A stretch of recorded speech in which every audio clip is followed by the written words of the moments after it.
आज हम लेकर आए हैं हिंदी व्याकरण की एक और नई वीडियो। हिंदी को अभी हम नए ट्रिक्स के साथ पढ़ने वाले हैं। तो आज हमारी वीडियो संधि से संबंधित होने वाली है। इस संधि को हम इसमें पूरी तरीके से समझेंगे। इस वीडियो को स्किप किए बिना अंत तक देखें और यह विश्वास दिलाता हूं कि आप यहां पर पूरी संधि को समझने के बाद ही यहां से जाओगे। बहुत अच्छी ट्रिकी मेथड से हम इसको पढ़ने वाले हैं। उत्तराखंड के प्रत्येक एग्जाम में संधि से संबंधित कुछ न कुछ प्रश्न पूछे जाते हैं। इसमें हम ट्रिक के माध्यम से संधि पढ़ने वाले हैं। उम्मीद करता हूं कि इस ट्रिक को आप कंप्लीट समझ जाएंगे और इसके बाद आपको दूसरी किसी अन्य किताब में संधि पढ़ने की आवश्यकता नहीं होगी। तो पहले हम जान लेते हैं कि वास्तव में संधि क्यों हमें आवश्यक है और क्यों हमें इस संधि को पढ़ना चाहिए। तो सबसे पहले होता है कि हमें शब्द रचना में उपयोगी होता है। जब भी हम कोई नया शब्द बनाते हैं और अच्छा व्याकरणिक दृष्टि से अच्छा शब्द बनाते हैं, उसमें यह उपयोगी होता है और भाषा को शुद्ध करने में भी यह उपयोगी होता है। साथ ही साथ हिंदी भाषा को सूक्ष्म और सहज बनाने में बहुत उपयोगी होता है। यदि हिंदी भाषा सीखनी है तो हमें हिंदी व्याकरण में संधि को पढ़ना बहुत आवश्यक होगा। तो आज की वीडियो शुरू करते हैं। तो हम पढ़ने वाले हैं संधि, यानी जिसे हम ज्वाइनिंग भी कहते हैं। पहले यह जान लेते हैं कि संधि क्या होती है। तो संधि दो समीवर्ती वर्णों के मेल से उत्पन्न विकार को संधि कहा जाता है। यानी जो दो समीवर्ती वर्ण होते हैं उनके आपसी मेल से जो विकार उत्पन्न होता है, यानी जो परिवर्तन उत्पन्न होता है या परिवर्तन जो बनता है, नया शब्द बनता है परिवर्तन होकर के, उसे हम संधि कह देते हैं। देखो अब इसमें दो चीज़ें आती हैं, एक आता है संधि और एक आता है समास। इन दोनों में भी हमें अंतर पहले समझ लेना चाहिए। और संधि क्या होता है? दो वर्णों या दो ध्वनियों का मेल, उसे हम संधि कह देते हैं। जबकि समास में क्या होता है कि दो शब्दों का मेल होता है। और शब्द और ध्वनि में क्या अंतर होता है? ध्वनि होती है भाषा की सबसे छोटी इकाई, और जबकि शब्द होता है भाषा की सबसे छोटी इकाई से बनने के बाद शब्द बनते हैं। यानी अक्षरों से जो निर्माण होता है उसे हम शब्द कहते हैं, और ध्वनि होती है सबसे छोटी इकाई। संधि में भाषा की सबसे छोटी इकाई वर्ण या ध्वनियों का मेल होता है, यह हमें याद रखना पड़ेगा। अतः संधि में वर्णों या ध्वनियों का मेल होता है। किस तरीके से मेल होता है और कैसे मेल होता है, आगे हम इसमें पढ़ने वाले हैं। तो पहले शब्द के अंतिम वर्ण एवं दूसरे शब्द के आदि यानी प्रथम वर्ण का मेल इसमें होता है। जब भी हम संधि में दो शब्दों को मिलाते हैं, उन शब्दों के पीछे और आगे जो वर्ण होता है वह दो मिलाए जाते हैं, तब जाकर के संधि हो जाती है। जैसे एक उदाहरण है, मत धन अनुसार बराबर मतानुसार। अब इसमें क्या है, मत के तौ में अ की ध्वनि सम्मिलित होती है, क्योंकि प्रत्येक व्यंजन में अ की ध्वनि सम्मिलित होती है। इस तौ में अ की ध्वनि सम्मिलित है और अनुसार में इसका आदि वर्ण जो है अ है। तो अ और अ मिलकर के यहाँ पर आ बनता है, इसीलिए मतानुसार में ता बना हुआ है। इसको समझना पहले जरूरी है, क्योंकि यहाँ पर कह रहा है कि पहले शब्द के अंतिम वर्ण एवं दूसरे शब्द के आदि यानी प्रथम वर्ण का मेल होता है संधि में। इसलिए मत के तौ से हमने अ लिया और अनुसार में अ है तो बराबर हो गया आ। तो अ धन अ बराबर आ, इसलिए मतानुसार में जो ता है उसमें भी आ की ध्वनि है, इसलिए यहाँ पर संधि हो जाती है।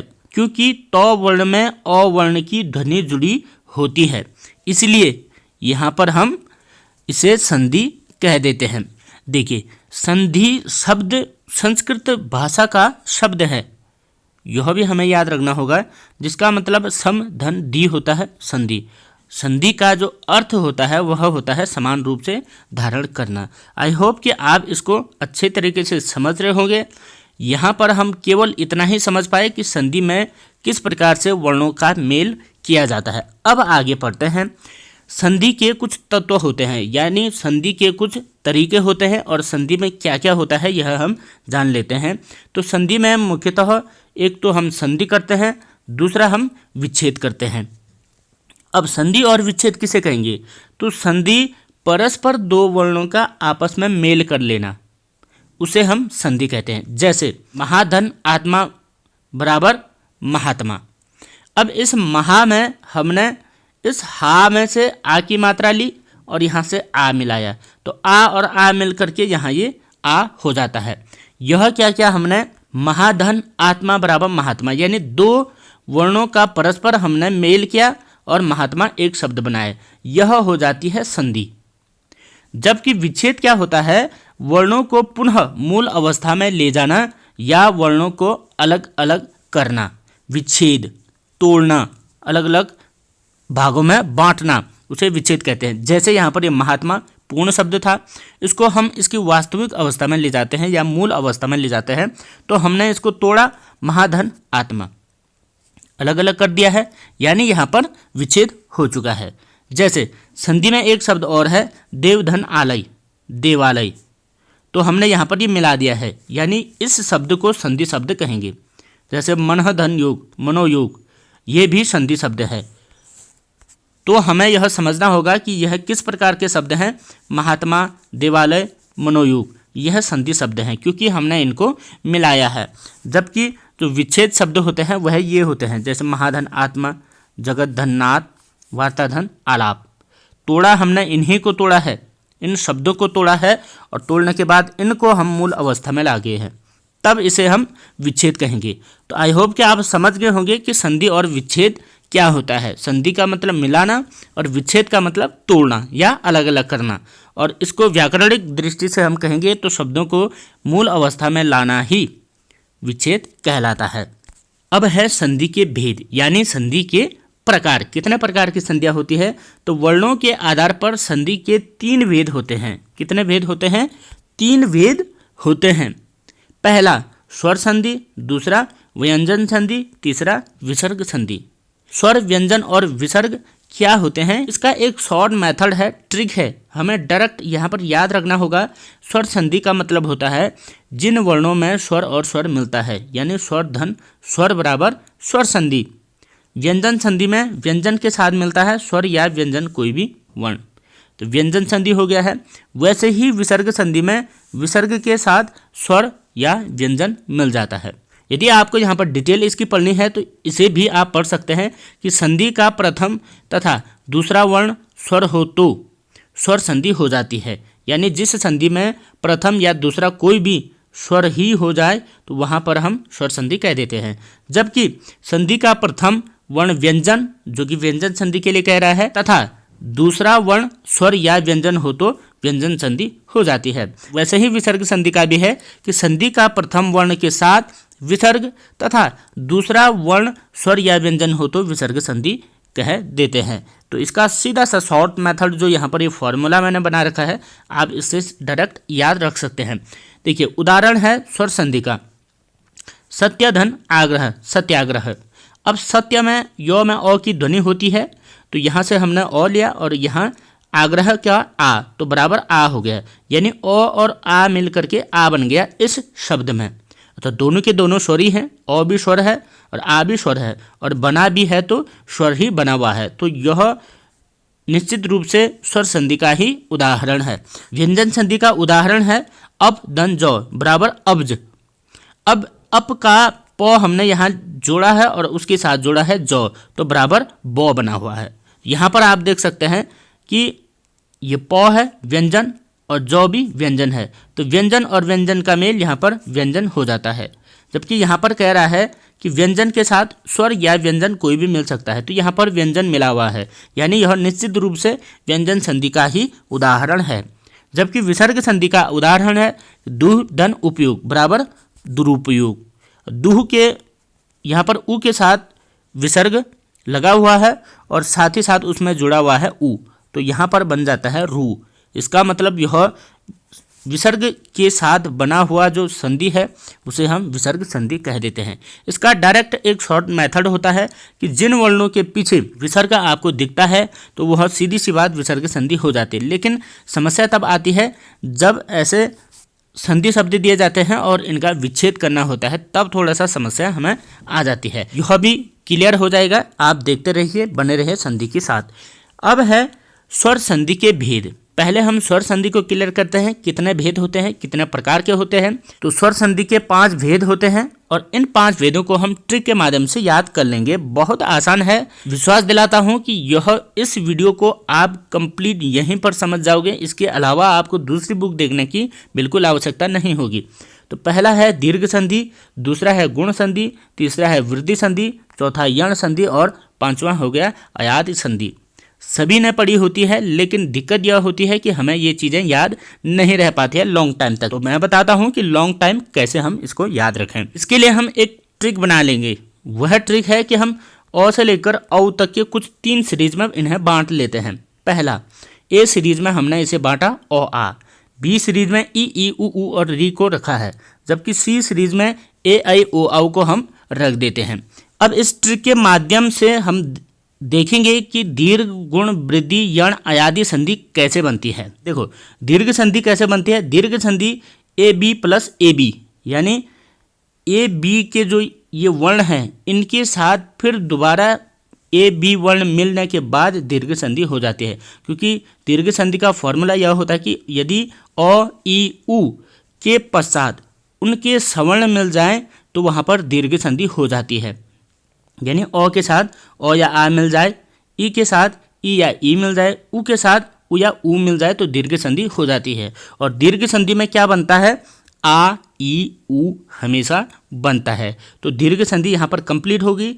ए बी के साथ पुनः ए बी जब मिल जाएं, उन्हें सवर्ण कहते हैं, तो वहाँ पर हमारी दीर्घ संधि हो जाती है और फाइनल जो बनता है मिल करके वह आ ई उ बन जाता है। तो दीर्घ संधि कंप्लीट। दूसरा है गुण संधि। तो गुण संधि में क्या होता है, ए के साथ बी मिल जाता है, यानी अ आ के साथ यदि ई उ ऊ री मिल जाए तो वहाँ पर गुण संधि हो जाती है। तो गुण संधि में इन के मिलने से क्या बन जाता है, जब ये आपस में मिल जाए तो ए ओ अर बनता है। यह हमें याद रखना पड़ेगा। यानी अ आ के साथ यदि ई मिल जाए तो ए बनता है, अ आ के साथ यदि ऊ मिल जाए तो ओ बनता है, और अ आ के साथ री मिल जाए तो अर बन जाता है। तो यह होता है गुण संधि। वृद्धि संधि में क्या कह रहा है कि ए प्लस सी, ए के साथ सी मिलाने पर ए के साथ हम सी को मिला देंगे, वहाँ पर वृद्धि संधि हो जाती है। यानी जब अ आ के साथ ए आई मिल जाए तो आई हो जाता है, और अ आ के साथ यदि ओ औ मिल जाए तो औ हो जाता है। यहाँ पर वृद्धि संधि हो जाती है। तो ए के साथ सी मिलाने पर क्या हो जाएगा, वृद्धि संधि हो जाएगी। यह हमें याद रखना है। और वृद्धि संधि में हमेशा आई और औ बनता है। जबकि यण संधि में क्या होता है, यण संधि में बी के साथ भिन्न स्वर मिलते हैं। यह है बी। ई उ ऊ री के साथ क्या मिलता है, भिन्न स्वर मिलता है। तो इसके लिए भिन्न स्वर क्या हो सकते हैं, ई उ ऊ री के भिन्न स्वर हो सकता है, या ओ आ मिल सकता है, या ए आई ओ औ मिल सकता है। कोई भी भिन्न स्वर मिल जाए तो वहाँ पर यण संधि हो जाती है, लेकिन मिलेगा किसके साथ, बी के साथ। यह हमें याद रखना है। अब बनता क्या है, यदि बी के साथ भिन्न स्वर मिल जाए तो ई के स्थान पर य बनता है, उ के स्थान पर वो बनता है, री के स्थान पर र बनता है, और लिरी एक और वर्ण होता है, लिरी के स्थान पर लौ बनता है। तो य व र लो जहाँ पर बन जाएगा वहाँ पर हमारा यण संधि हो जाती है। यानी ई के साथ यदि ओ आ ए आई ओ आओ कुछ भी मिल जाए तो य बनेगा, उ के साथ व बनेगा, री के साथ र बनेगा, और लिरी के साथ जो मैंने बताया उसमें लौ बन जाता है। तो यह हो जाता है हमारा यण संधि। अगला है अंतिम अयादि संधि। तो अयादि संधि के साथ सी के साथ भिन्न स्वर मिलते हैं। तो सी का मतलब है ए आई ओ आओ। ए आई ओ आओ के साथ यदि भिन्न स्वर मिल जाए, इसके लिए भिन्न कौन से स्वर हो जाएंगे, ये हो जाएंगे, या ओ आ हो जाएगा, या ई उ ऊ री हो जाएगा। ये भिन्न स्वर यदि इनके साथ मिल जाएं तो क्रमशः क्या हो जाता है, ए के साथ तो आई बनता है, आई के साथ आय बनता है, ओ के साथ ओ बनता है, और आओ के साथ आओ बनता है। यह थी हमारी संधि की बहुत महत्वपूर्ण ट्रिक। इस ट्रिक को यदि आप यहाँ पर समझ जाएं, गारंटी है कि आप संधि कभी नहीं भूलोगे। और इसका डायरेक्ट हमें मेथड कैसे याद रखना है, संधि की पहचान जब हम संधि शब्द में करते हैं तो उनमें इन मात्राओं का हमें ध्यान देना पड़ता है, किसमें कौन सी मात्रा लगी हुई है। जैसे दीर्घ संधि में आ ई उ की मात्रा हमें यदि मिल गई तो दीर्घ संधि का उदाहरण, ए ओ अर की यदि मात्रा मिल गई तो गुण संधि, आई और औ की मात्रा मिल गई तो वृद्धि संधि, य र ल व की ध्वनि यदि मिल गई तो वह यण संधि, और अय आय औ आव की यदि हमें ध्वनि प्राप्त होगी तो वह अयादि संधि होती है। यह बहुत शॉर्ट तरीका है और इस शॉर्ट तरीके को आपको याद रखना है, इसे कभी नहीं भूलोगे। आई होप कि नया मेथड है, इसे आप अपनी नोटबुक में भी नोट कर सकते हैं ताकि आप कभी ना भूलें। अब आइए देखते हैं थोड़ा सा और डिटेल में, क्योंकि संधि को हमें यहाँ पर कंप्लीट करनी है। तो दीर्घ संधि पढ़ते हैं। दीर्घ संधि में कभी कभार ये फॉर्मूला भी पूछा जाता है जो संस्कृत में उपयोग होता है, अकह सवर्णे दीर्घा। यह प्रत्याहार के माध्यम से बनता है, लेकिन प्रत्याहार हम यहाँ पर नहीं करेंगे, काफ़ी लंबा पड़ जाएगा, हम इसे डायरेक्ट शॉर्ट में पढ़ लेते हैं। इससे पहले जो मैंने ट्रिक बताई कि उससे तो आप काफ़ी कुछ समझ चुके होंगे, लेकिन यहाँ पर देखते हैं थोड़ा सा और डिटेल, इसके कुछ उदाहरण भी हम कर लेते हैं। दीर्घ संधि क्या होती है? ह्रस्व या दीर्घ अ इ उ के साथ सवर्ण का मेल हो तो दीर्घ संधि हो जाती है। कैसे? जैसे यहाँ पर दे रखा है अ आ के साथ यदि अ आ मिल जाए तो आ बन जाता है, दीर्घ बन जाता है। ई के साथ यदि ई मिल जाए तो बड़ी ई बन जाती है, और उ के साथ यदि उ मिल जाए तो बड़ा ऊ बन जाता है। यदि ऐसे समझ में ना आए तो यहाँ पर हम समझते हैं कि ओ आ धन ओ आ के साथ यदि ओ आ कोई भी वर्ण मिले आ ही हो जाना है। ई के साथ यदि ई मिले तो बड़ी ई ही होना है। उ के साथ उ मिल जाए तो बड़ा ऊ ही होना है। कुल मिलाकर के दीर्घ संधि में जो वर्ण बनेगा वह दीर्घ ही बनेगा। आ बड़ा है, ई बड़ा है और ऊ बड़ा है। जबकि लघु क्या होते हैं? अ ई उ, तो लघु नहीं बनेगा, बनेगा क्या? दीर्घ ही बनेगा। तो यहाँ पर फाइनली दीर्घ ही बन रहा है, लेकिन बन कैसे रहा है ये आपस में इस तरीके से जोड़ करके यहाँ हमें याद रखना है। इसके कुछ उदाहरण हैं, जैसे धर्म धन अर्थ, तो इसका धर्मार्थ हो गया। अब इसमें कौन कौन से वर्ण मिले? यहाँ पर अ धन अ मिला हुआ है, तब आ बना हुआ है। आ धर्मा में आ दिख रहा है ना, तो आ यहाँ पर बना हुआ है। जैसे लक्ष्मी धन इच्छा, तो लक्ष्मी इच्छा, तो यहाँ पर क्या मिला हुआ है? लक्ष्मी में ई की ध्वनि है, यहाँ पर ई की ध्वनि है, बड़ी ई, और सामने से भी बड़ी ई है, तो ये मिल करके बड़ी ई ही बना हुआ है। ये बड़ी ई वाला उदाहरण है। जैसे लघु धन ऊर्मी, तो यहाँ पर छोटी ऊ और बड़ी ऊ मिला हुआ है, तो बड़ा ऊ की ही यहाँ पर लघु ऊर्मी की ध्वनि है। वधु धन ऊर्मी, यहाँ पर भी बड़ा ऊ और बड़ा ऊ मिला हुआ है, तभी वधुर्मी हुआ। परिधन इच्छा परीक्षा, तो छोटी ई और बड़ी ई से परीक्षा यहाँ बना हुआ है। तो यहाँ से हम डायरेक्ट शॉर्ट में देख भी सकते हैं किस प्रकार से बना हुआ है। ये तो हो गए संधि बनाने वाले शब्द। अब विच्छेद करने वाले भी कुछ शब्द हैं, क्योंकि दोनों चीज़ें हमें सीखना होगा। जैसे कुशाग्र, कुश धन अग्र, तो कुश धन अग्र में क्या हुआ है? कुश में शौ में ओ है और अग्र में भी ओ है, तो ओ धन ओ बराबर आ, कुशाग्र। अभीष्ट, तो अभी छोटी ई की मात्रा और ईष्ट बड़ी ई की मात्रा, तो छोटी ई और बड़ी ई की मात्रा मिलकर के बड़ी ई अभीष्ट बना हुआ है। कीटाणु, कीट धन अणु कीटाणु। पदाक्रांत, पद धन आक्रांत। और वृद्धावस्था, वृद्ध धन अवस्था, तो धौ में भी ओ की ध्वनि है और ओ में भी ओ, तो ओ और ओ से आ बना हुआ है। तो ये हो गया हमारा दीर्घ संधि यहीं पर कंप्लीट। बहुत शॉर्ट है, आप इसे स्क्रीनशॉट लेकर के भी रख सकते हैं ताकि कभी न भूलें। दूसरा है गुण संधि। गुण संधि का फॉर्मूला होता है आद गुण। यह क्या कहता है कि यदि अ आ के बाद ई उ री आए तो गुण संधि हो जाती है। कैसे? अ आ के साथ कौन से आए? ई उ या री आए तो गुण संधि हो जाती है। यदि अ आ के साथ ई मिल जाए तो वहाँ पर ए बन जाता है, अ आ के साथ उ मिल जाए तो ओ बनता है, और अ आ के साथ यदि री मिल जाए तो अर बन जाता है। यह हमें याद रखना पड़ेगा। इसको थोड़ा डिटेल यहाँ पर देख लेते हैं। अ आ धन ई बराबर ए, अ आ धन उ बराबर ओ, अ आ धन री बराबर अर। यहाँ पर गुण संधि में हमें केवल ए ओ अर ही याद रखना है। इसका बिल्कुल शॉर्ट मेथड ये है कि जहाँ पर ए ओ अर की मात्रा हमें मिले वहाँ पर हो जाता है गुण संधि। देखो कुछ उदाहरण हैं। पहला उदाहरण है सोम धन ईश बराबर सोमेश। सोम में ओ की ध्वनि है और ई आगे से मिला हुआ है, तो सोमेश ए की मात्रा यहाँ पर बन रही है। जैसे वीर धन उचित वीरोचित, तो वीर में ओ की ध्वनि है रॉ में, और उचित आगे से उ मिला हुआ है, तो ओ की मात्रा यहाँ पर बन गया वीरोचित। दया धन उर्मी, दया में आ की ध्वनि है या में, और उर्मी में उ है, तो ओ की ध्वनि बन जाएगी दयोर्मी। और राजधन ऋषि राजर्षि, तो राज में जौ में ओ की ध्वनि है और आगे से री मिला हुआ है, तो अर बन जाएगा राजर्षि राजर्षि। महर्षि देवर्षि, ये सारे इसी के उदाहरण हो जाएंगे। जैसे यहाँ पर कुछ और उदाहरण है। उदयोन्मुख, यहाँ पर उदय है फिर आगे से उन्मुख, तो यो में उ मिला तो ओ बना है उदयोन्मुख। नवोढ़ा, इसमें भी ओ की ध्वनि है ये, तो ओ की ध्वनि कैसे मिली होगी? ये नवधन उड़ा, ओ के साथ ऊ मिला, नवोढ़ा हो गया। महोष्म महाधन ऊष्मा, और समुद्रोद्मी तो समुद्रधन उर्मी, नरेश नरधन ईश। इस प्रकार से कई इसके उदाहरण होते हैं। आप यहाँ पर समझ आएंगे कि बन क्या रहा है। यदि हम ए ओ और के मेथड को देखें तो यहाँ पर आपको डायरेक्ट दिख जाएगा। ये सोमेश ए की मात्रा है, वीरोचित ओ की मात्रा है, दयोर में ओ की मात्रा है, राजर्षि अर की ध्वनि है। तीसरा है वृद्धि संधि। वृद्धि संधि का सूत्र होता है वृद्धि रेची।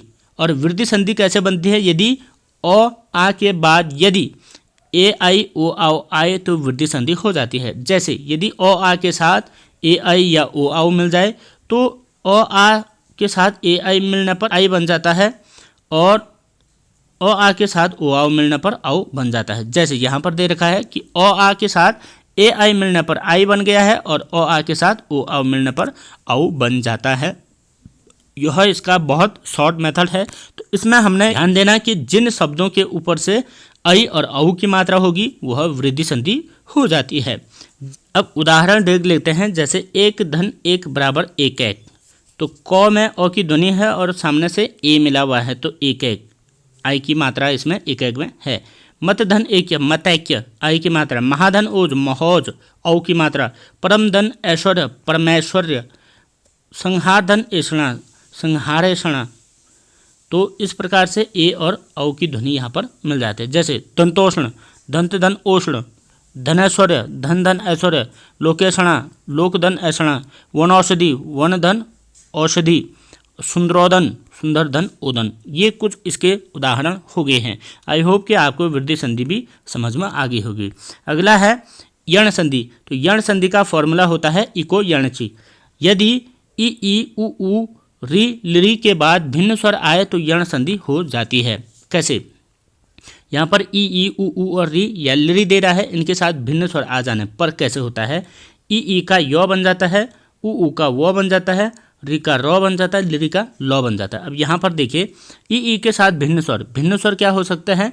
अ आ ए आई उ आदि हो सकता है। तो वहाँ पर ई के साथ जब मिलेगा भिन्न स्वर तो यो ही बनेगा, उ के साथ वो ही बनेगा, री के साथ रो ही बना और लिरी के साथ लो ही बनेगा। यह बहुत महत्वपूर्ण हमें याद रखना है कि यो रो लो वो की ध्वनि इस संधि में आती है। आइए उदाहरण देखते हैं। यदि धन अपि बराबर यद्यपि, तो यहाँ पर यद्य यो बना हुआ है, यदि धन अपि, जबकि बीच में यो नहीं था। तो कैसे बनाइए? यदि ई के साथ क्या मिला? अ मिला तो यो बना। जैसे यहाँ पर कह रहा है ई के साथ भिन्न स्वर मिल जाए तो यो ही बनेगा। जैसे नी धन ऊन न्यून, तो ई के साथ ऊ मिला तो यो बना। यहाँ पर भी संख्या धन ऐश्वर्य संख्येश्वर्य, यहाँ पर भी यो बना हुआ है।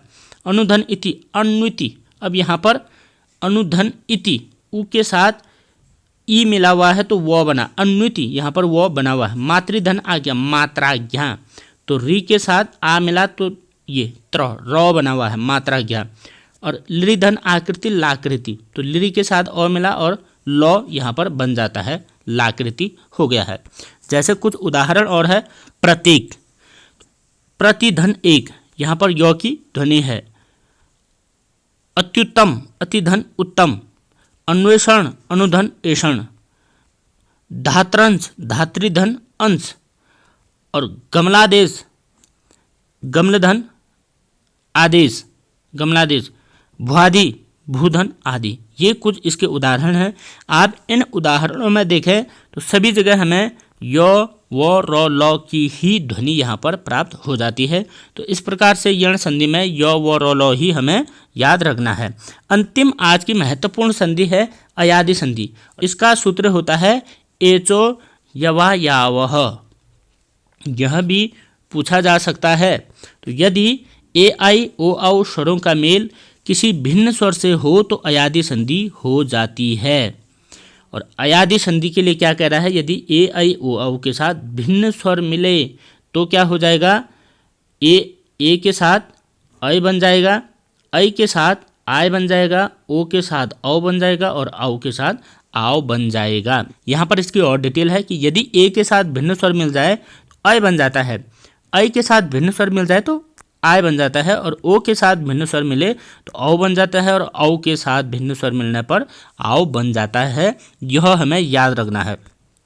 अब इसके उदाहरण क्या क्या है। नय धन अन बराबर नयन, यहाँ पर नयन ऐ की ध्वनि आ गई है क्योंकि नय के साथ अन मिला हुआ है, तो ए के साथ अ मिला हुआ है, तब ऐ की ध्वनि यहाँ पर आ गई है।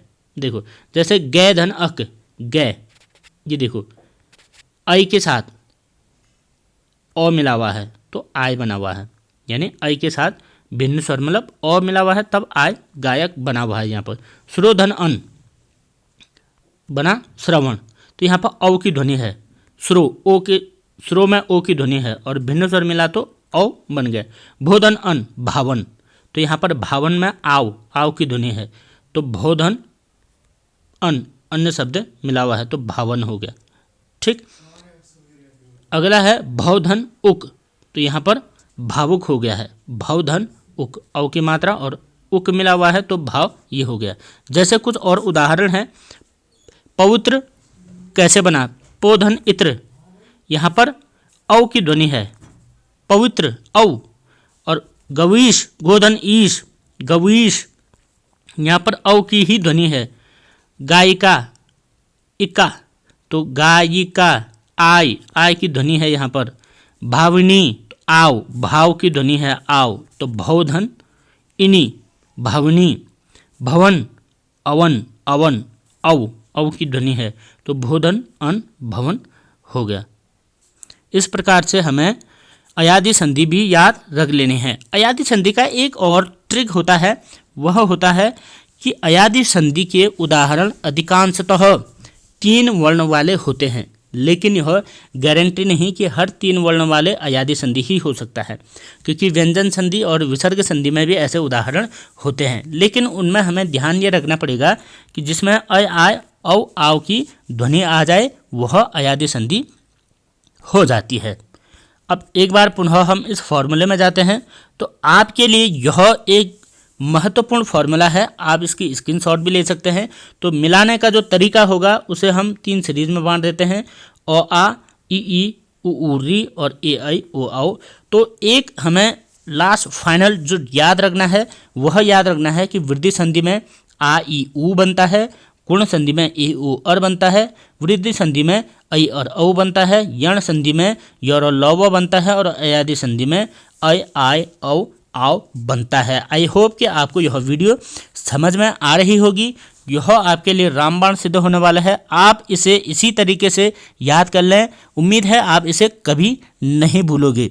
तो यह थी हमारे स्वर संधि की महत्वपूर्ण वीडियो सीरीज। आपको यह वीडियो कैसी लगी हमें कमेंट बॉक्स में आकर ज़रूर बताएं। आपके एक कमेंट से हमें और प्रोत्साहन मिलता है नई वीडियो बनाने के लिए। तो हमारे टेलीग्राम चैनल को ज्वाइन करने के लिए डिस्क्रिप्शन बॉक्स में लिंक को क्लिक करें और टेलीग्राम चैनल को ज्वाइन करें। यहाँ पर आपको हमारी प्रत्येक वीडियो की PDF प्राप्त हो जाएगी।